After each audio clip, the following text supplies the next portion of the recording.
Hello friends, आज मैं explain करने वाला हूँ एक बहुत ही कमाल की स्टोरी जिसका नाम है आउटसाइड। यह मूवी एक हॉरर मूवी है और इसमें हमें दिखाया गया है फ्रांसिस नाम के एक आदमी की कहानी जो अपने परिवार को बचाने के लिए कुछ भी करने को तैयार है और उसके पीछे बहुत सारे zombies पड़े हुए हैं। तो दोस्तों, यह मूवी हाल ही में रिलीज हुई है और इस मूवी की रेटिंग 6.4 है। तो कहानी स्टार्ट होती है और हमें दिखाया जाता है फ्रांसिस को, जो एक वैन के अंदर एक पुराने घर में आता है। यह घर इसी का होता है जो कि बहुत ही पुराना है और बहुत ही बड़ा भी है। यहाँ पर यह इसलिए आया हुआ है क्योंकि यह शहर से बहुत ही दूर हटकर है और यहाँ पर zombies नहीं है। वह इस घर के अंदर आते ही सबसे पहले जाकर इस घर को अच्छी तरीके से चेक करता है कि यहाँ पर कोई है तो नहीं। सबसे पहले वह अपने डैड के रूम में जाता है, जहाँ पर देखता है तो उसके डैड मरे हुए पड़े होते हैं। उनके हाथ में एक गन होती है और एक घड़ी। वह दोनों को निकाल लेता है और फिर अपनी मॉम को देखता है जो पूरी तरीके से जॉम्बी में बदल गई है। वह उसे काटने के लिए उस पर अटैक करती है और उसे मजबूरन अपने मॉम को अपने हाथ से शूट करना पड़ता है। इसके बाद वह उसे जान से मारने के बाद उस जॉम्बी को दफन कर देता है अपने परिवार के सामने। अब सभी परिवार यहाँ पर रहने लगते हैं, यानी कि उसकी बीवी आयरिस, उसके दो बेटे। अब यहाँ पर सब कुछ ठीक था। यहाँ पर पीने के लिए पानी था, एक बड़ा सा घर था जो बहुत ही मजबूत था, जिसकी दीवारें काफी मजबूत थी और ज़ॉम्बी इसके अंदर नहीं आ सकते। कुछ दिन ये लोग यहाँ पर रहते हैं। तभी इसकी बीवी आयरिस फ्रांसिस से कहती है कि अब हमें यहाँ से आगे निकल जाना चाहिए क्योंकि हमारे पास खाना खत्म हो रहा है और अगर एक बार खाना खत्म हो गया तो हम यहाँ पर भूखे मर जाएंगे। खाना पूरा तरीके से खत्म हो इससे पहले हमें कोई नई जगह ढूंढनी होगी और बहुत सारा खाना भी ढूंढना होगा। खाना तलाश करने के लिए फ्रांसिस यहाँ के अगल बगल जो दूर दूर घर बने हुए थे उनमें जाकर चेक करता है, लेकिन उसे कुछ भी नहीं मिलता। अब रात में जो कुछ उसके पास बचा हुआ खाना था ये सब लोग खा लेते हैं और रेस्ट करने लगते हैं। तभी हैरिस फ्रांसिस से कहती है कि कुछ भी करके हम कल सुबह यहाँ से निकल लेंगे। इसके बाद हम देखते हैं उसके बेटे को और सुबह होते ही सभी लोग जाने के लिए बिल्कुल तैयार थे। सब एक वैन के अंदर बैठते हैं और इस रोड से आगे बढ़ने लगते हैं। अपने घर से कुछ ही दूर जाने के बाद ये लोग देखते हैं कि रास्ता पूरी तरीके से ब्लॉक है। रास्ते पर बहुत सारी टूटी फूटी कार्स पड़ी हुई हैं। अब यह देखकर उसकी बीवी नीचे उतरती है और चेक करने के लिए आगे बढ़ती है। रास्ते में बहुत सारे कटीले तार लगे थे। वह काटने की कोशिश करती है कि उसके ऊपर एक जॉम्बी अटैक कर देता है।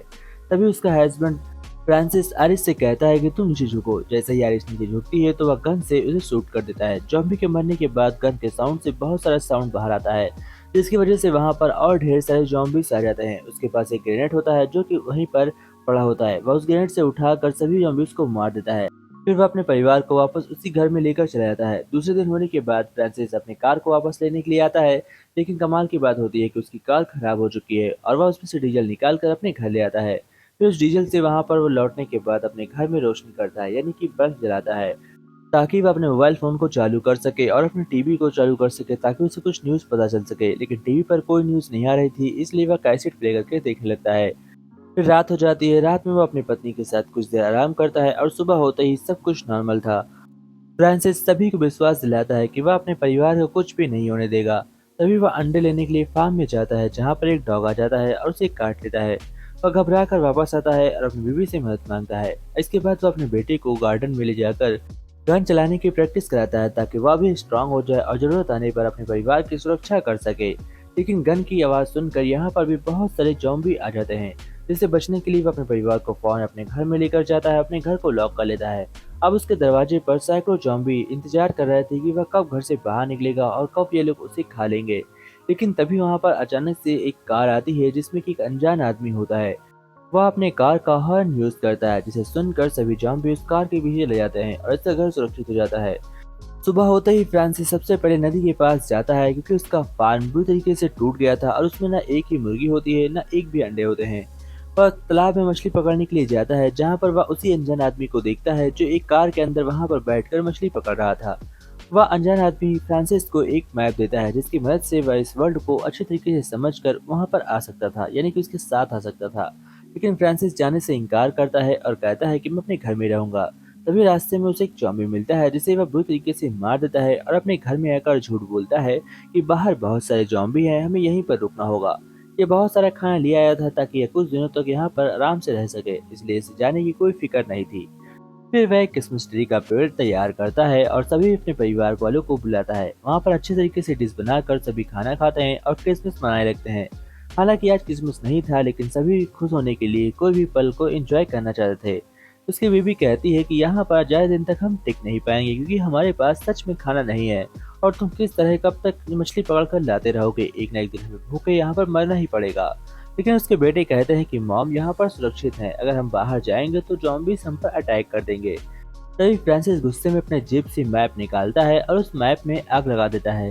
यह देखकर उसकी वाइफ आयरिस काफी नाराज होती है और कहती है कि अगर ये मैप मेरे पास होता तो हम अपने बेटे को लेकर सही सलामत इस रास्ते से बाहर निकल सकते थे, इस जगह से बाहर निकल सकते थे। लेकिन फ्रांसिस कहता है कि हमें कहीं भी जाने की जरूरत नहीं है। दूसरे दिन उसके घर पर एक सोल्जर आता है जो कि बुरी हालत में होता है। वह कहता है कि जॉम्बिस मेरा पीछा कर रहे हैं, प्लीज मेरी हेल्प करो।